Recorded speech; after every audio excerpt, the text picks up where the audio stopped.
tennis nerds. I'm here with Nikki, and today we're gonna cover the return, which is one of the things that a lot of people forget. They think about the serve and obviously the ground strokes, but the return is kind of forgotten very often. Same kind of concept as the last couple of videos.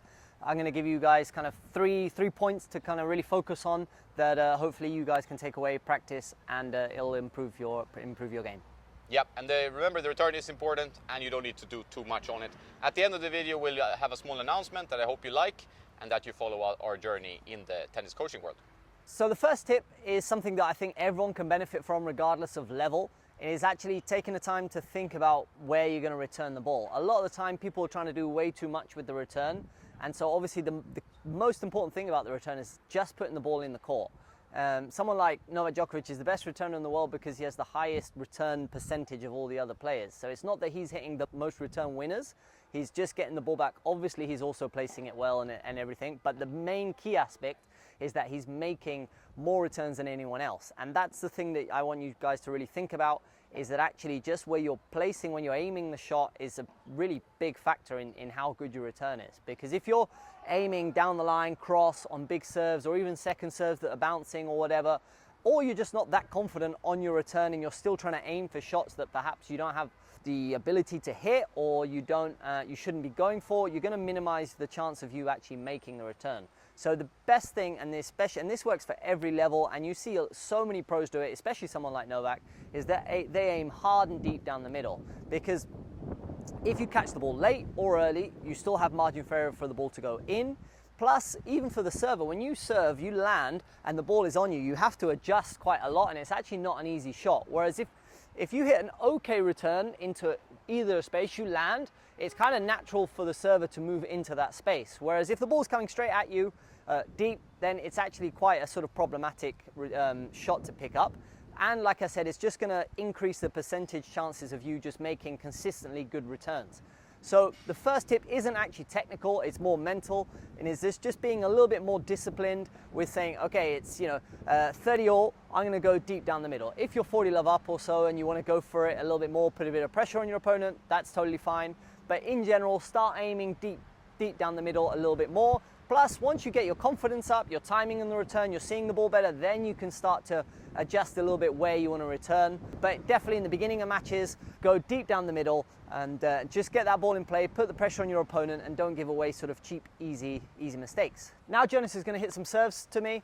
I'm going to only be focusing on aiming down the middle. You're probably going to see that they're not all going to go perfectly down the middle, but that's all right. I'm still going to be aiming deep down the middle, and if I catch them early or a little bit late, they should still hopefully go in. So yeah, let's see what Jonas has for the serve.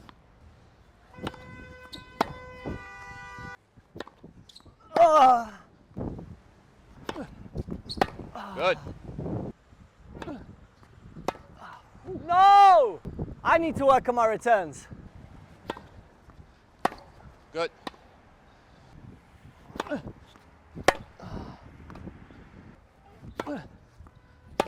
That's good, aggressive.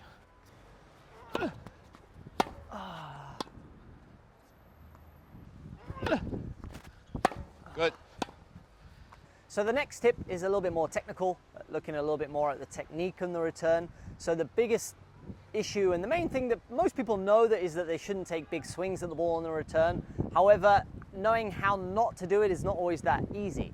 Just trying to shorten your swing doesn't actually help the return that much. If you look at all the really, really good returners, obviously Novak, Murray, Agassi, guys like that, they use their shoulders and they're actually turning and returning with more their core and their trunk than their actual hands and hitting the shot sort of like a normal stroke. So the tip that I want to give you is that I want you to think about, as you return, whichever side the ball is coming, is that you turn with your shoulders, and just by turning the shoulders, that's already enough of a preparation.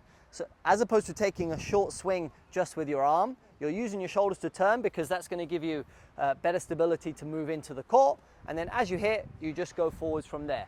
And same on the backhand, whether it's two hands or not, you turn, and then as you hit, you go forward. You don't want to be taking a swing without turning your shoulders because you're going to be leaning back. You're not going to have any stability. Same on the one-hander, you're ready, you turn, and as the ball comes, you just extend forwards. Another thing that goes with that is the legs. You don't need to be setting up perfectly with the legs. You want to make sure, obviously, that you're in the right position. You don't want to be reaching for it if you can avoid it. However, the most important thing is that you're stable up top, and as you hit, you have some kind of forwards momentum so you're not getting pushed over. And that kind of just comes with turning, let the ball come to you, and as you hit, you want to extend forward. Even if you're reaching for it, it's the same thing. You still want to be kind of having some forwards momentum to give you stability. So next time you go to hit some returns, try to think about just turning your shoulders on both sides and extend forwards into the court as opposed to just shortening your swing. Jonas is going to hit some serves to me. I'm going to try and demonstrate that from a few different angles so you can kind of see what just turning and stepping forwards into the court looks like. Just going to turn and return the ball. One more. Nice. Very nice. That's a good backhand. That's nice.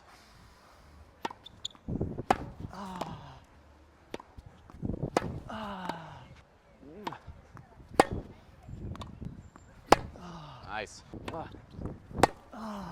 Good. That's, wow. I thought, very good. Oh no. Very nice. Now it's going to be the same thing, but from the other side, so you can see more on the backhand side than the forehand. And really pay attention to how it's just a simple shoulder turn, and I try and extend forwards as I hit.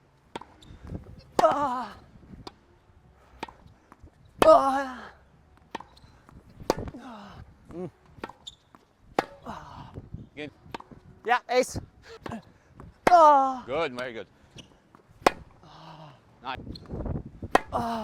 Perfect. Very good. Oh, yep, line. Nice slice. Couple of chip returns, same technique, turn and extend forwards. Nice and solid, aim for the middle. That's the bottom of the net.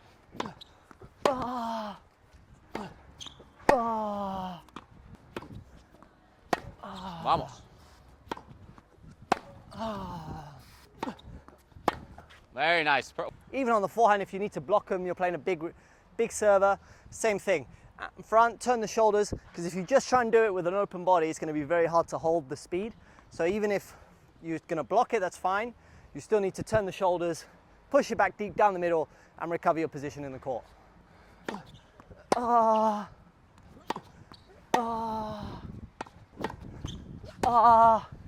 It's enough, push it back deep into the middle. I used to hit this return when I was 15 all the time. My coaches used to get so annoyed. I used to chopper grip it, like swipe at it. It used to work somehow. I'm surprised you don't do it anymore. No, doesn't work. Here we go. That's good. So the last tip is also technical.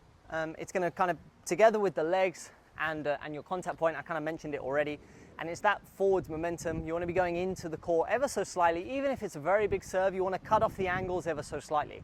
So as you hit, a bit like how I taught the forehand and the backhand, I want you to imagine that you're extending the racket towards where you want the ball to go, because if you're pulling up and down the back of the ball too quickly, if the serve is coming at you at 110 miles an hour and you're trying to time it perfectly, going up and down the ball to create topspin, you have to time it perfectly to put the ball in the court. So you want to try and make your swing as straight as possible and use the wrist to close at the end of the shot. So instead of going from down to up with a lot of spin, you want to be going from back to front and extend, and then using your wrist to close. You want to be thinking of the return as more of like you're receiving the ball and giving it back. You're not really able to put lots on it unless it's a second serve return. You have time to set up, hit it however you want. We're talking more of like fast first serve returns where you kind of have to react to the serve that you're receiving. Same on the backhand, whether it's one or two hands, turn and try to extend forwards and close, whether it's with your left hand for the two-handed return or just closing with your one-handed return to make sure the ball dips and stays in. And like I said from the first point, try and be humble with the return, put it in deep, down the middle, and then start working on the point from there. Same thing with the legs. You don't need to be setting up perfectly. So as you get the ball, you want to be make sure you can reach the ball, but it's actually during the shot, during the return, you want to be moving slightly in towards the court to kind of give you that stability. You don't need to be setting up, crossing over, setting up a perfect sort of leg position. As long as you can reach the ball, you've turned your shoulders and you extend close through the return, you should be making a lot more returns. So give those 3 tips a go and let us know in the comments how you get on. And I think that's it. Thanks, Nikki, as always. I hope you like this tip. It's very valuable, especially to us club players who struggle sometimes with the return, maybe getting the percentage up, because that is the trick. I mean, we're also going to do something on the serve, so stay tuned. Make sure to subscribe. Also check out Nikki's stuff, Unstrung Customs. We will together collaborate on a content project where we have loads of tennis information, coaching content, racket stuff, everything you as a tennis nerd would like. So watch this space. We're going to be publishing more and more information as time moves along. So make sure you subscribe, and you will have a special deal on the introduction so you can get going and elevate your tennis. Sounds good. All right. See you guys. Next time.